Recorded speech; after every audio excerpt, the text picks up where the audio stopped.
Olá meus caros, aqui é o Corvo. O filme que abordo hoje é o último do gênero Sword and Sorcery, que envolveu o ator austríaco Arnold Schwarzenegger, chamado Red Sonja, e lançado no ano de 1985.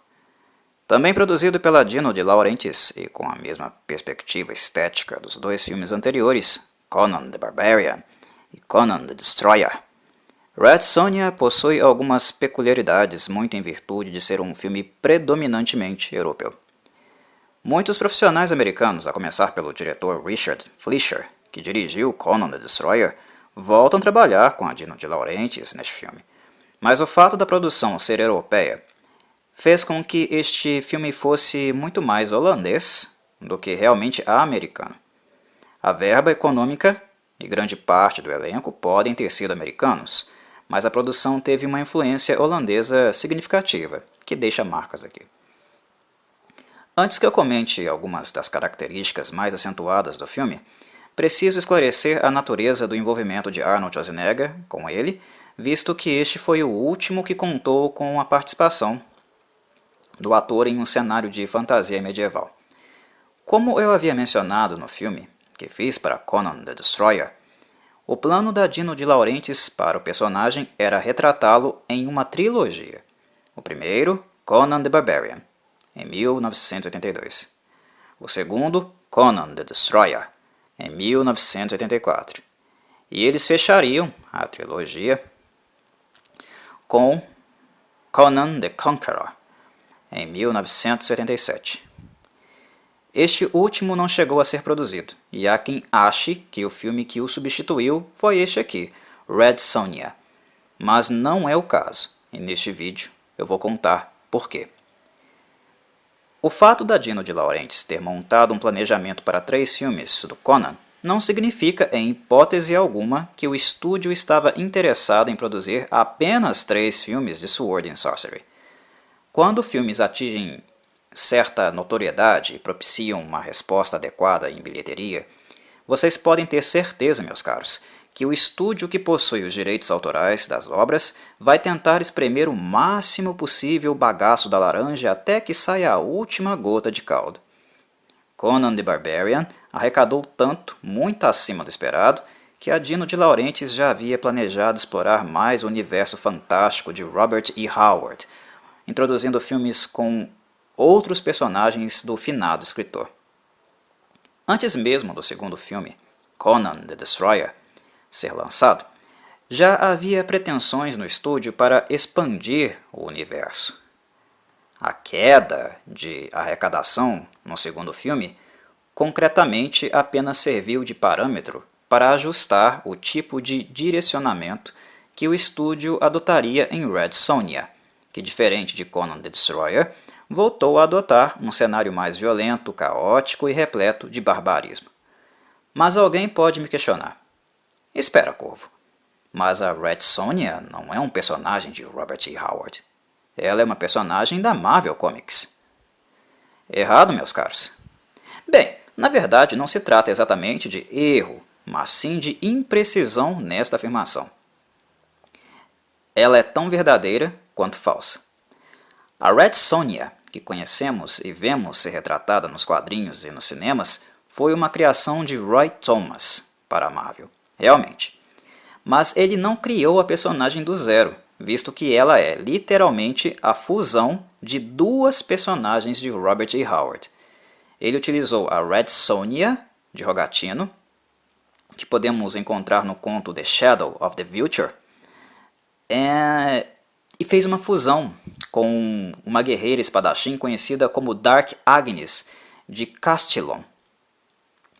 O que Roy fez foi utilizar os traços estéticos e de personalidade das duas para, combinando-os, construir o que nós vemos aqui em Red Sonja, esteticamente e psicologicamente, fazendo com que a personagem, então, essa criação, existisse na era iboriana, no mesmo mundo e época em que Conan viveu.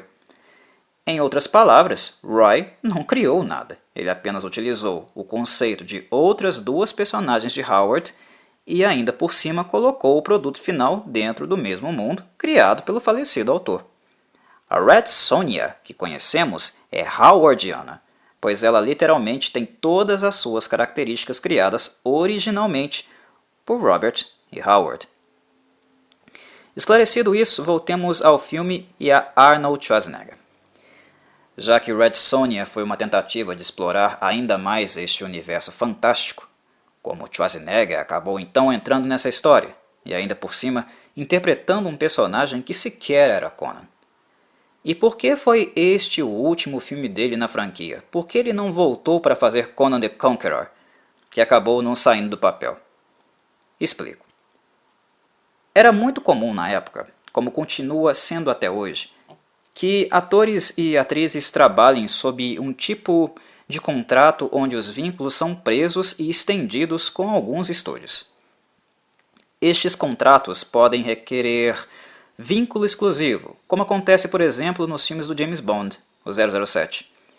Para quem não sabe, o ator que interpreta James Bond é proibido, contratualmente, de trabalhar em outros filmes até o contrato expirar, o que, criativamente, é uma maldição, porque você fica preso a um papel só, não consegue explorar cenicamente suas habilidades, não consegue se desenvolver, né, interpretando personagens diferentes. Mas economicamente, interpretar James Bond por uma década e meia, 2 décadas, é como ganhar na loteria 3 vezes. Paga-se muito. Você fica multibilionário. Milionário. Bilionário não. Aí já é exagero. Mas multimilionário você fica. Então, artisticamente falando, é uma maldição. Mas economicamente, é uma benção. Há outros tipos de contratos que podem ser limitados também por um período de tempo, de anos, por exemplo, onde os contratados estão sujeitos a participar das produções feitas naquele intervalo de tempo. Então, o tipo de contrato, durante ano X até ano Y, você está preso ao nosso estúdio. Independente se a gente fizer filme ou não, você é nosso. Se a gente for fazer um filme, a gente te quer aqui. Se vai ser 3, 4, 5, não sei. Pode ser que não seja nenhum. Passado esse intervalo de tempo, aí tu tá livre. Tem esse tipo de contrato também. E ainda tem mais um tipo de contrato que é firmado em um número X de filmes, não de anos, mas de filmes, que o ator ou atriz é obrigado a fazer para o estúdio. Algo que é muito parecido, se vocês pensarem, com o que acontecia, e até acontece, até hoje acontece, entre bandas musicais e gravadoras. A sua banda pertence, sei lá, à Sony, tem um contrato com a Sony, e a Sony estipula os seus 3 álbuns de estúdio, né, os próximos 3 álbuns de estúdio, serão gravados conosco. Enquanto você não fizer esses 3 álbuns, você não pode assinar com outra gravadora. Este último exemplo foi o que aconteceu com o Schwarzenegger. Ele podia fazer outros filmes, não era um contrato tão fechado assim, como o das bandas, por exemplo. Né? Por exemplo, quando o Schwarzenegger fez Conan the Barbarian, logo em seguida ele fez Terminator. Né? Então ele não estava fechado com a Dino de Laurentiis, mas ele tinha um contrato onde ele teria que fazer X filmes com a Dino de Laurentiis. Esse é o exemplo que aconteceu aqui. E como eu mencionei no filme do Conan the Barbarian, aquele foi o filme que realmente deixou o fisiculturista famoso no cinema. No entanto, o seu primeiro contrato, obviamente, aí que vem o pulo do gato, era módico, ele não tinha muita experiência com cinema. Lógico que ele já tinha aí muitos anos de trabalho, mais de uma década de trabalho, mas eram papéis muito pequenos. Então o salário dele era muito módico, ele era barato, não demandava tanto investimento financeiro. E além disso, foi estipulado um salário, né, também seguindo esse número de X de filmes com a Dino de Laurentiis. Os acréscimos não eram muito grandes, não. O erro do estúdio, por sua vez, foi ter gerido mal o contrato, digamos. Ele queimou muitos cartuchos com o Schwarzenegger. O plano era 3 filmes sobre o Conan, mas o bom relacionamento com o austríaco fez com que o estúdio, ingenuamente, acreditasse que poderia contar com o ator em filmes menores, usá-lo em filmes menores. E quando fosse realmente necessário renovar o contrato para fazerem um último Conan, que o ator não colocaria restrições, que devido à boa relação com ele, ele toparia um novo contrato para esse filme. E foi exatamente o contrário que acabou acontecendo. Com os filmes Red Sonja e Raw Deal, as responsabilidades de Schwarzenegger com a Dino de Laurentiis foram quitadas, e algo que o estúdio deixou de levar em consideração é que a popularidade do ator havia aumentado muito com alguns outros filmes que ele fez entre 1982 e 1987, como Terminator, Exterminador do Futuro, e Commando, por exemplo. Em 1987, ano que ele filmaria Conan the Conqueror, que o filme seria produzido, ele já estava escalado, por exemplo, e trabalhando com a Fox em mais um filme de sucesso na carreira dele, que seria Predator, o Predador. Quando a Dino de Laurentiis o procurou para fornecer um novo contrato para filmar Conan the Conqueror, a casa caiu. Primeiro, Schwarzenegger já havia se tornado um ator muito mais caro, né, do que ele custava para a Dino de Laurentiis. Ele já estava ganhando muito mais. E segundo, ele não tinha mais interesse em fazer outro filme no estilo Sword and Sorcery, cuja popularidade já estava em declínio também. Ou seja, a decisão de não terminar a trilogia foi do ator e não da Dino de Laurentiis. O estúdio foi ingênuo em acreditar na boa relação com ele e, digamos, queimou o último cartucho com Red Sonja, onde ele fez um papel secundário e sequer foi muito cobrado, sequer ele foi o protagonista do filme. Ou seja, foi um erro. Mas por que isso? Por que ele foi escalado para Red Sonja? Este movimento foi pelo fato de 1.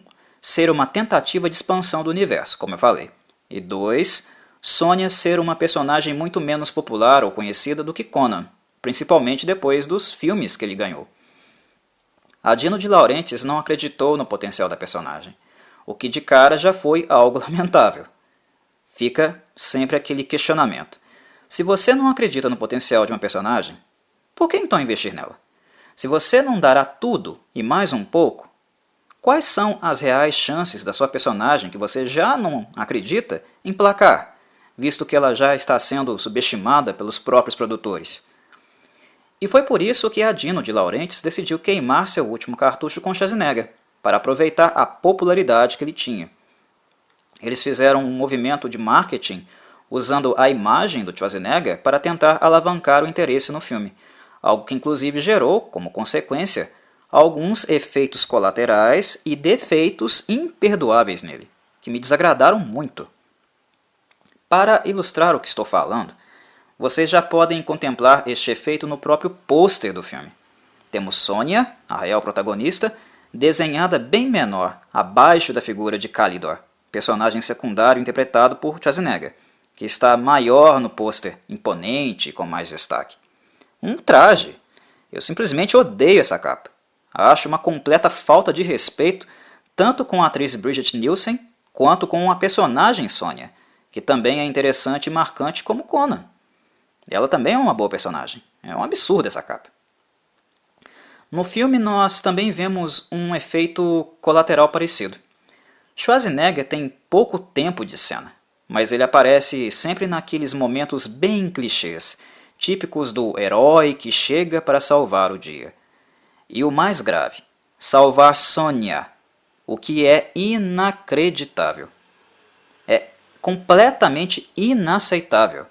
Sonja é uma mulher extremamente forte nas HQs, independente e autossuficiente.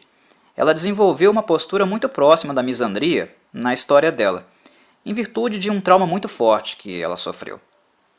O primeiro contato que ela teve com a rainha Gedren, interpretada no filme inclusive pela atriz Sandal Bergman, sim, a mesma que fez Valeria em Conan the Barbarian, esse primeiro contato com a Gedren deixou marcas indeléveis na Sonja.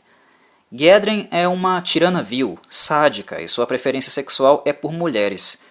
Quando ela encontrou a jovem e ruiva camponesa Sonja, ela queria transformá-la em seu objeto sexual, algo que Sonja recusou, desferindo um golpe que deixou Gedren com uma cicatriz horrenda no rosto.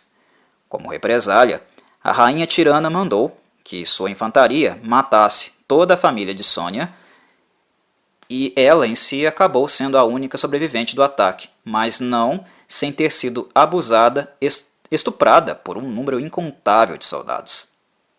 E foi este acontecimento traumático que fez com que Sonya desenvolvesse aversão e ódio pela figura masculina, não permitindo que sequer toquem nela. Com a bênção de uma entidade espiritual que intercedeu por ela, que profetizou sua vingança, e também com os anos de treinamento que ela se submeteu como espadachim, Sonya se tornou uma personagem completamente independente, habilidosa com a lâmina, que não precisa de homens para absolutamente nada. Ela é capaz de feitos tão incríveis como o próprio Conan. Mas a presença e o estrelismo dado a Schwarzenegger no filme fez com que, a cada momento que a situação ficasse realmente extrema e preocupante, ele aparecesse sempre como o salvador da pátria, salvando Sonya do ataque de um grupo de rufiões, ou salvando Sonya de uma serpente metálica, por exemplo. Simplesmente ridículo. O filme, ao mesmo tempo que conta a história de Sonya, teve a pachorra de retirar dela o protagonismo que deveria ter pertencido unicamente a ela. Tudo em prol da fama e popularidade de Schwarzenegger, que mesmo não sendo Conan neste filme, interpreta outro personagem bastante overpower. Este é um aspecto que considero imperdoável, realmente imperdoável, neste filme, e de extrema falta de respeito com a atriz dinamarquesa Brigitte Nielsen, que, com sua cabeleira vermelho fogo, mesmo com uma atuação verbal fraca, fez um trabalho muitíssimo bom no departamento da esgrima. Aliás, a esgrima talvez seja a melhor coisa deste filme. Os combates, como um todo, são muito superiores e mais interessantes do que aqueles que vimos em Conan the Destroyer. A coreografia é competente, os figurantes realmente lutam com as armas, sem falar que a violência, o gore, as decapitações e todo o cenário dark retornou aqui, algo que havia sido retirado no segundo filme de Conan. Gudrun, embora seja má atuada por Bergman, ela não está bem nesse filme, ainda assim ela transmite realmente uma vilania. É alguém que deve ser combatido e destruído em nome de um bem superior. A mulher é simplesmente maligna e insana. Então a vilania retornou. A sensação de real antagonismo está presente em Gudrun. Uma sensação de arqui-inimiga real, um alvo, algo que faltou em Conan the Destroyer. Nem Taramis ou Dagoth ocuparam bem esse lugar, ficou disperso. Outro aspecto que eu não poderia deixar de citar em Red Sonja, que talvez seja a qualidade de maior excelência deste filme, junto com a esgrima, eu acho que é pau a pau, é a trilha sonora escrita e conduzida por uma verdadeira lenda musical do cinema, o maestro italiano Ennio Morricone. A trilha sonora, especialmente a principal, é muito marcante. E como eu sempre digo, filmes épicos necessitam de musicistas que possuem apreço pelo épico, que pensem musicalmente em grandiosidade, com melodias que nos movam em momentos-chave, no clímax das batalhas. Morricone dispensa comentários nesse sentido. Os trabalhos dele para o cinema sempre tiveram bastante esmero e o interesse conceitual, adequado para ambientar as películas em questão.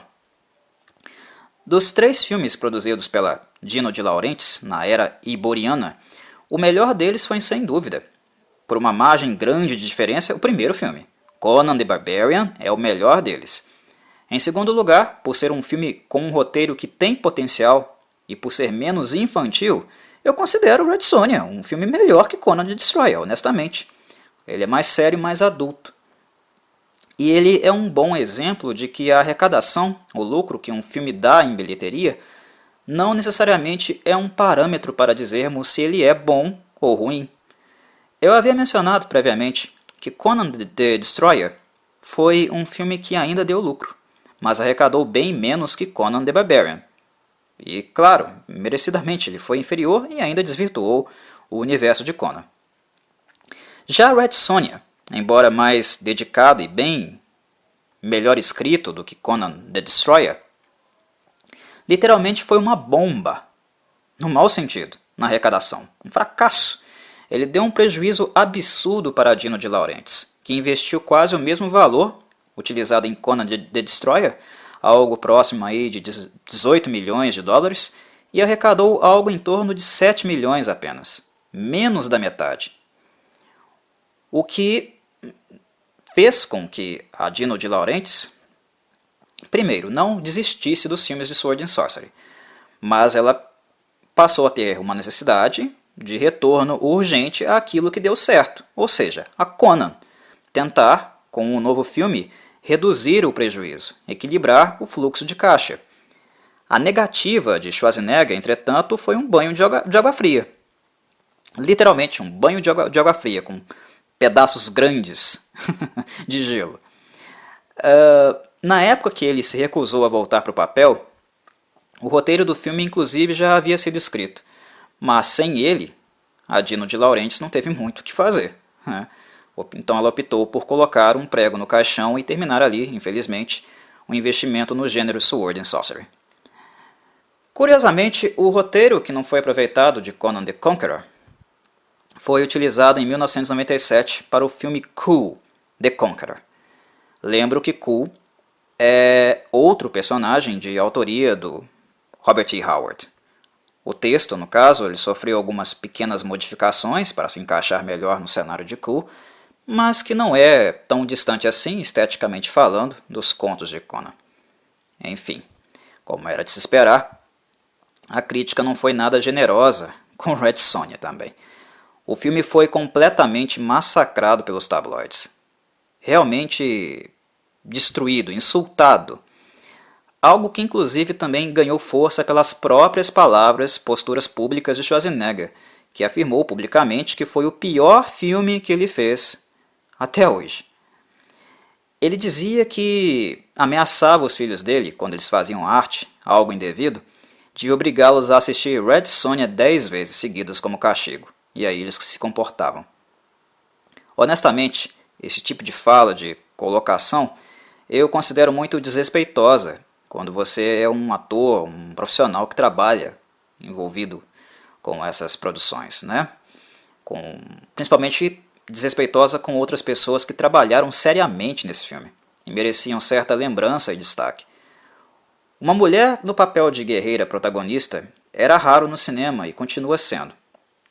O cinema nunca teve muitas Dianas, a Mulher Maravilha, e é sempre válido lembrar disso, né, que esse protagonismo feminino no papel de herói, de heroína, é raro, né, uma coisa muito mais recente nas últimas décadas, né, nessa década principalmente, do que era antigamente. Então, é necessário um certo cuidado no desmerecimento que se faz a esses filmes, principalmente se considerarmos a época em que eles foram feitos, até mesmo de serviço. É bom lembrar que ainda não existia nenhuma Lara Croft, né? Existia a Diana, mas era só a Diana, e quem mais? Né? No cinema a gente não via tanto protagonismo assim. Quando aparecia uma mulher forte era uma Ellen Ripley, por exemplo, lá em Alien, mas depois demorava tempo, né? Muito tempo para aparecer outra. Em compensação, os personagens masculinos, né? Testosterona, principalmente em filmes dessa natureza, eram muito mais comuns. E Sonja é uma personagem muito forte, e como também mencionei, o trabalho de esgrima que foi feito nesse filme é muito superior ao de Conan the Destroyer. É fato.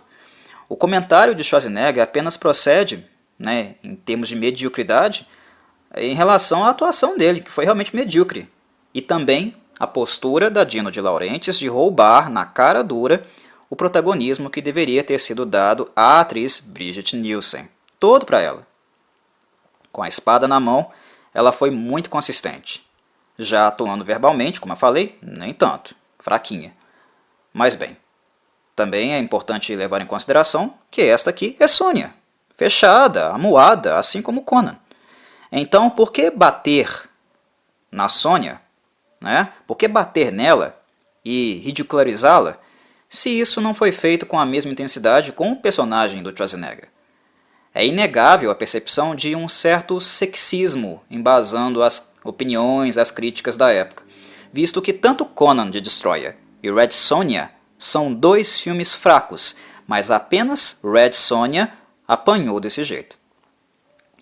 Eu, Corvo, reconheço o esforço de Brigitte e dos coreógrafos do filme.